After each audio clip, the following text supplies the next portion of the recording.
Hola, ¿qué tal? Muy buenas tardes. Espero que te encuentres muy bien.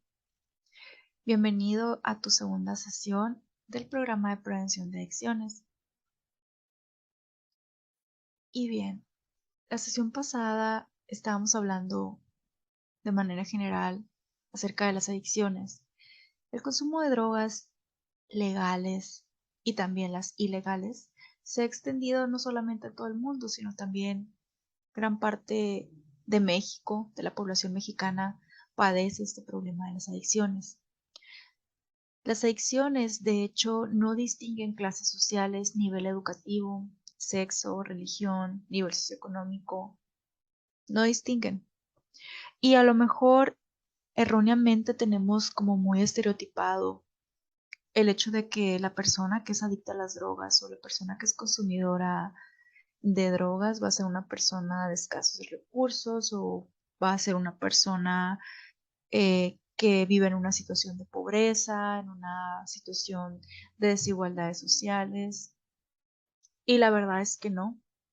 La verdad es que el problema de las adicciones puede estar presente en cualquier persona, en cualquier círculo social. No hace una distinción.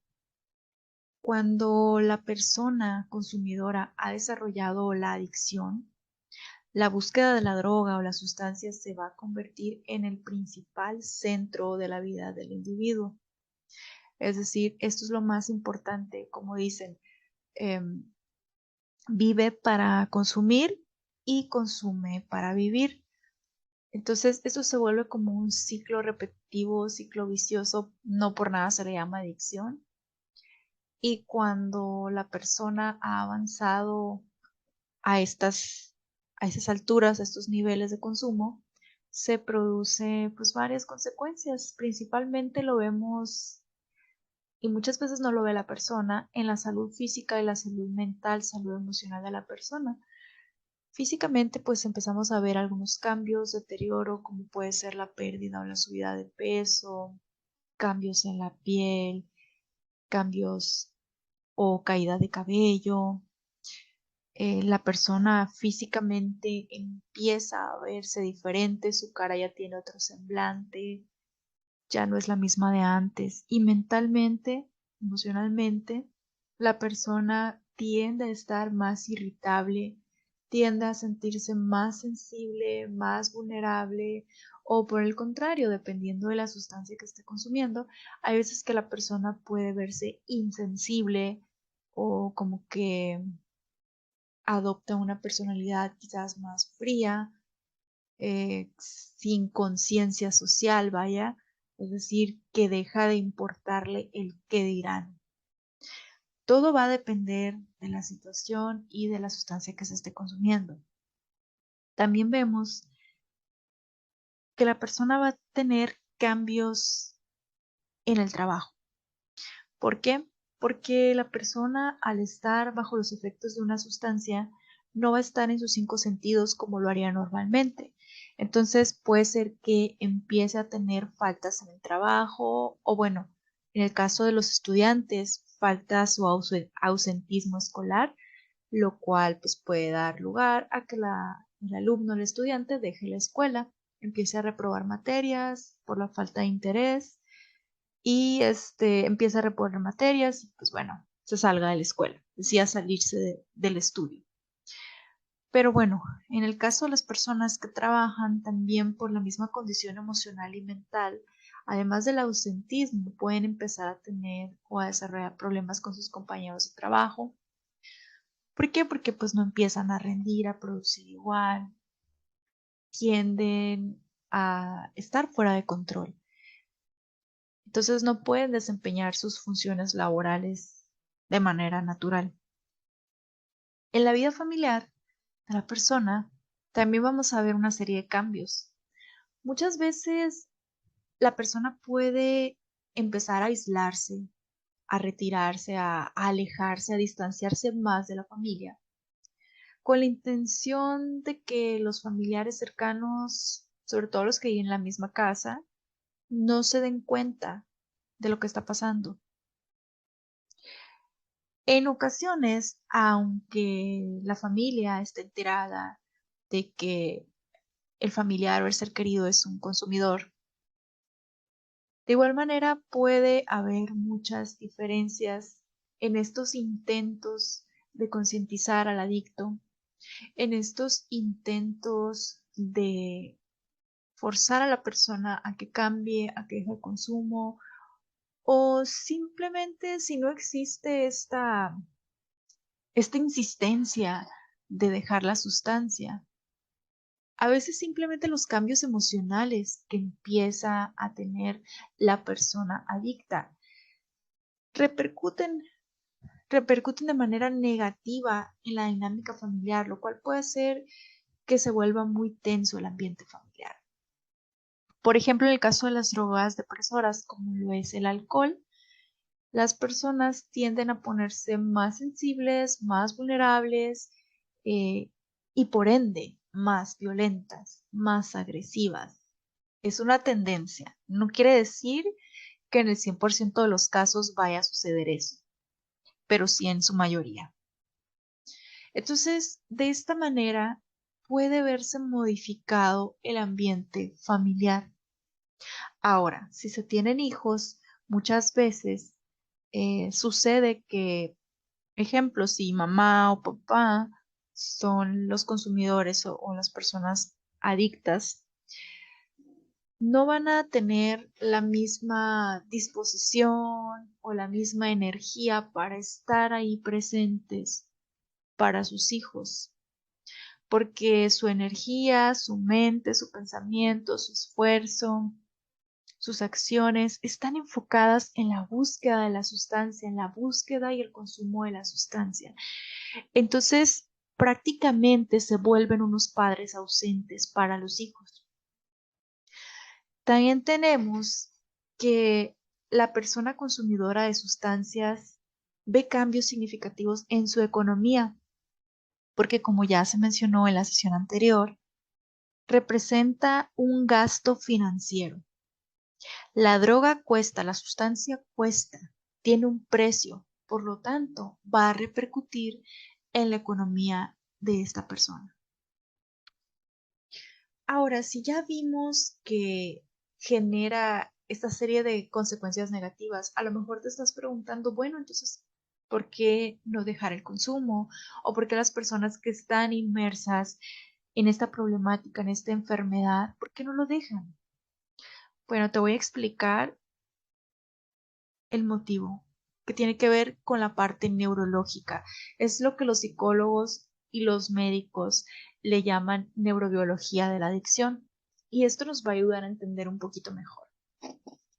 En nuestro cerebro, así como en el cerebro de otros mamíferos, existe lo que le llamamos circuito del placer.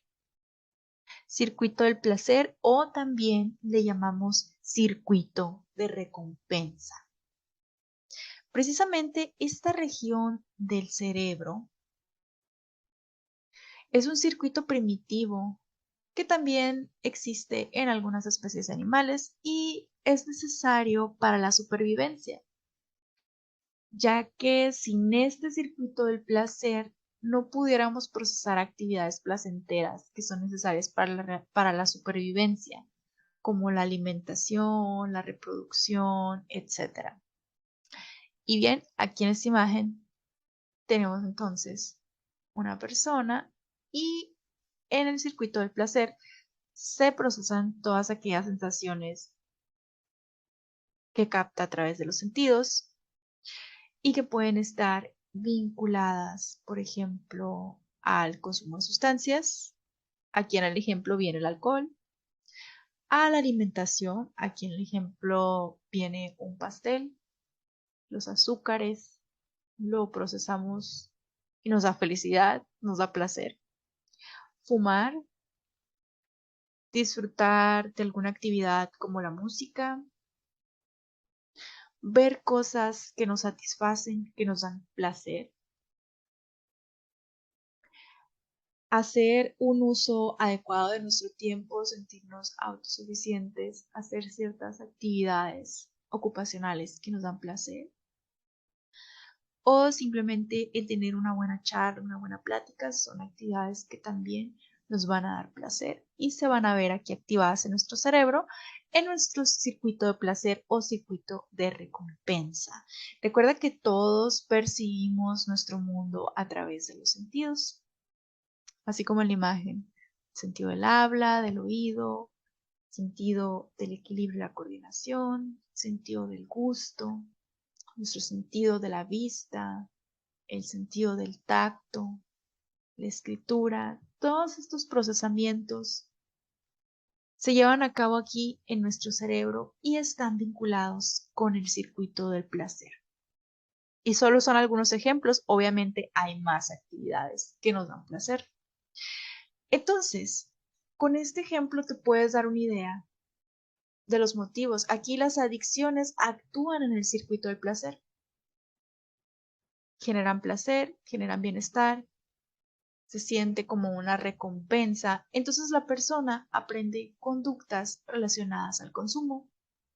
Y todas esas conductas asociadas al consumo también le van a dar placer. ¿Por qué? Porque están relacionadas, el cerebro las relaciona con el consumo. Cuando hay consumo de sustancias, se incrementa un neurotransmisor básico de este circuito del placer y este neurotransmisor se llama dopamina. Quizás ya lo hayas escuchado, de hecho la dopamina también la producimos de manera natural cuando hacemos actividades que nos dan placer, como por ejemplo abrazar a un ser querido, reír, cantar, entre otras actividades.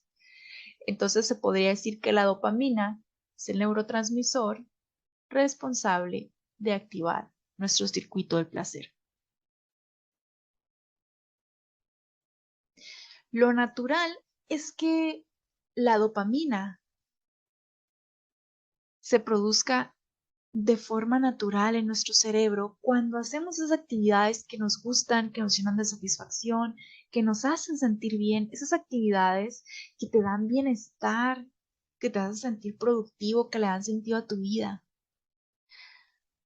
Pero al consumir las sustancias adictivas o las drogas, se incrementa de manera artificial la liberación de dopamina, produciendo entonces una sensación muy intensa de placer.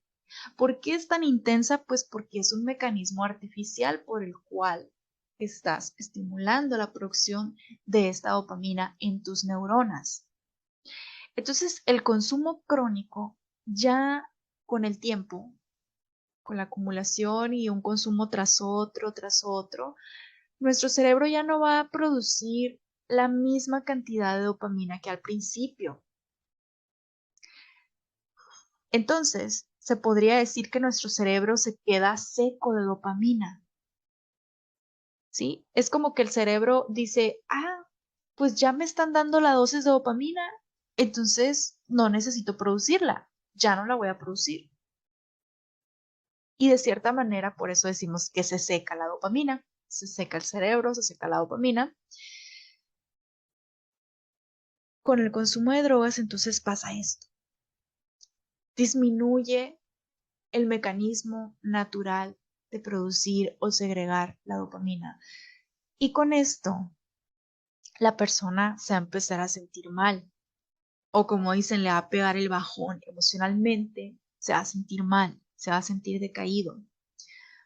Y esto va a provocar únicamente que la persona incremente la dosis. Es decir, si antes consumía 1 gramo de cierta sustancia, pues ahora va a necesitar 2 gramos para lograr equilibrar el nivel de dopamina que su cerebro perdió.